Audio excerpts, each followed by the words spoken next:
Welcome to We Are PPS, where we sit down to talk with the staff, students, and community partners working to make Pittsburgh Public Schools one of America's premier school districts, student-focused, well-managed, and innovative.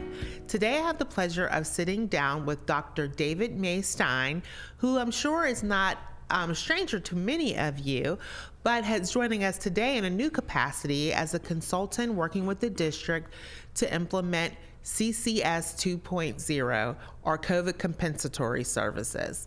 Welcome, David. Thank you, Ebony. It's good to be back. It is good. We're so glad to have you here. For those who don't know, David, could you please give us a little background into your time at PPS? Sure. Thank you. I've recently retired at the end of 2020, and I spent almost 30 years in the district as a substitute teacher, assistant principal, assistant superintendent, and I retired as the chief of school performance.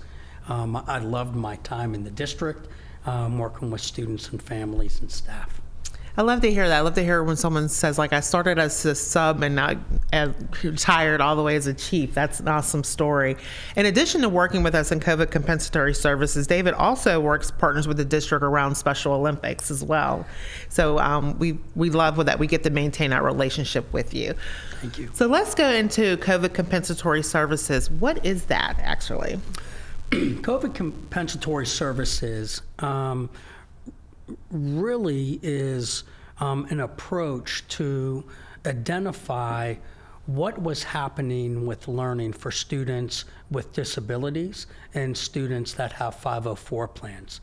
During the pandemic period, when the district closed as a result of COVID, there were periods of time when students were unable to receive services that were in their IEPs or 504 plans.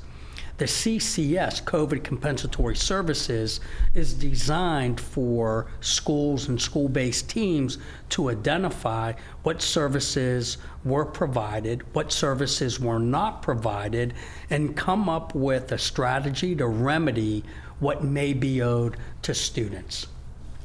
So this is really important around getting students, if they have missed those services during the pandemic, we want to make sure that they're getting them, and we're actually obligated too, right, from my understanding? Yes, the district is obligated to provide these services, obligated to provide FAPE. FAPE stands for Free and Appropriate Public Education. Services that are listed in an IEP or 504 plan help students access their academic program, their behavioral programs, in a way, in the same way that typical children access the academic and behavioral environment. If students are unable to access the supports and services in their plans, and the district is responsible for that, such as during the shutdown or during remote or hybrid learning, then it's the district's obligation to remedy that and replace what may be owed. Now, Dr. May Stein, you're here with us to implement CCS 2.0.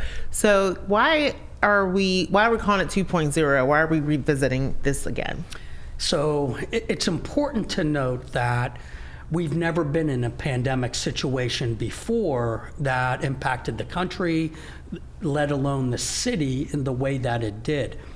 And because we've never done this before, as we started to come back into school and provide services to students, we were following the guidelines that were given to us by the Department of Education, as well as the Pennsylvania Department of Education, and we're following those guidelines. But as school districts and different departments of education learned over time, the way that we started to remedy what students didn't receive wasn't adequate. And the way the district initially started to remedy services that may be owed, although with the best intentions and thinking that we were doing it correctly, turns out that there were some missteps.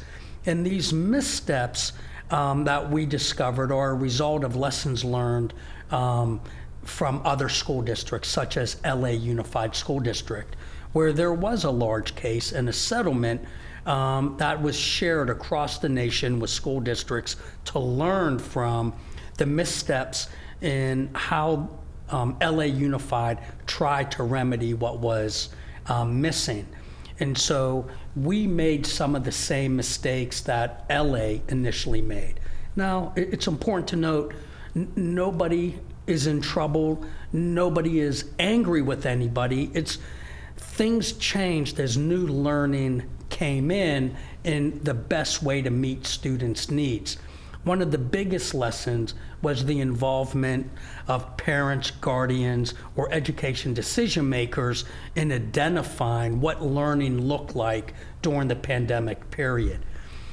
And so one of the primary features of CCS 2.0 for us is conducting individualized determination meetings that include parents, guardians, or educational decision makers in the exact same way they're included in doing IEP or 504 meetings.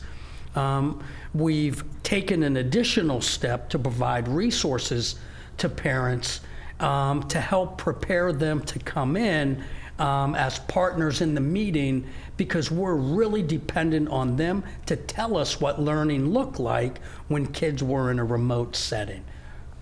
So how will, once they have their meeting, how will the final determination be made of what services are owed to students? So through the individualized determination meeting process, teams will review what may be owed in terms of were evaluations or reevaluations supposed to take place, and did they take place? If they didn't take place, how many days were they out of compliance? For each day out of compliance, that would be a day of compensatory services owed.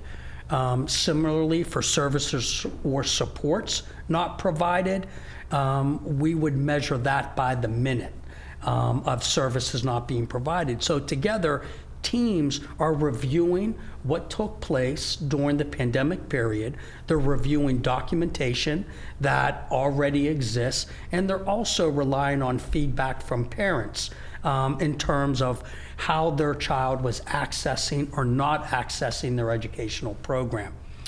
The teams come to an agreement on what is owed, and then they come to an agreement on how services will be provided moving forward in terms of what programming may look like, and when the programming will take place, and for what period of time will it take place. So we're estimating there could be some students that have very little time owed, to some students with a significant amount of time owed. The district is in the process of identifying when programming will take place through after-school programming, through summer school programming, and through remote options. And it will be up to families to decide what will be the best mode of delivery for their student, how often, and when. And so it's important to note that any CCS 2.0 service is in addition to what's currently in their IEP or 504 plan. No double dipping. So everything we do with CCS is in addition to what students are currently getting. And so it may take several years for us to deliver all the services that are owed to students, and that will be okay. We want to make sure that our remedy is in agreement with families, everybody's on the same page, and kids are being positioned to be successful. Now I understand that we're looking at a specific time period, correct, when it comes to COVID compensatory services from, I believe, March 16, 2020 through June 16th of 2022. That's correct. So what students are in that group of kids that we're going to be? So our student groups include children that were enrolled in our early intervention program, students that are in our school age program, which that's our kindergarten through 12th grade students, Our overage students, this would be students that may be second-year seniors or students between the ages of 18 and 21 that qualify for additional programming after their senior year. And it also includes students that have graduated in the 2020 school year, the 2021 school year, and the 2022 school year.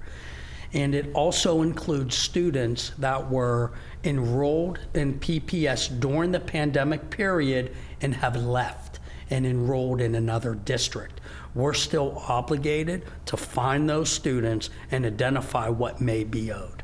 So that is a vast number of students potentially. I mean, so this will all be school staff who have to pull these meetings together, correct? Yes. And so what is the time frame to get all the meetings done? Like, when should families expect to have these meetings? So we are within the time frame right now, and it's important to note that we've never done this before. And we're creating deadlines for ourselves with best guesses, knowing that for some schools we're not going to meet deadlines because caseloads between schools with students that have an IEP or 504 plan vary from 30 or 40 students to more than 500 students. And so that's a significant lift for schools. Our time period to conduct the individualized determination meetings, we're in that period right now. It was January 3rd, 2023, and we've put a deadline of April 10th, 2023. We are estimating that a good many of our schools will be able to meet that deadline, but we're already estimating and predicting that schools with larger caseloads certainly won't be able to meet that deadline, and we'll monitor and support how they're doing and continue to extend the deadline as needed. So we're not looking to race through these IDMs just to get them done. We want to do them correctly. We want to make sure we're documenting what's being agreed to and then identifying the services that we're going to deliver to the students. So that means we may extend that April 10th deadline. So thank you. Is there anything you think I failed to ask you or you want to add around the CCS 2.0 process? It's important that our staff and parents understand that as we go through this process, first we recognize that we've sort of done it already in a certain way, and that it's frustrating for everybody involved. But based off of lessons learned, we know that we want to do it correctly. And so that's why we're redoing it. We also want to make sure that everybody realizes that the district was doing the best that we could, given the circumstances, and trying to meet the needs of everybody. And as we discover what students need moving forward, that we don't believe anybody did anything wrong, and we don't believe anybody's in trouble. And so entering into the IDM meeting should be an opportunity for schools and families to collaborate in a positive way, to really gain an understanding of what learning really looked like during the pandemic period, so we can really know how to move forward together in the best way to support a student's learning. Okay, well, thank you, Dr. May Stein, for joining us, and thank you for your support with this work, very important work.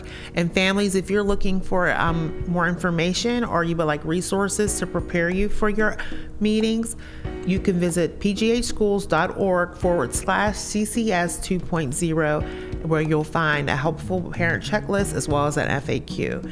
Thank you so much, everyone. Thank you very much, Ebony. Okay, bye.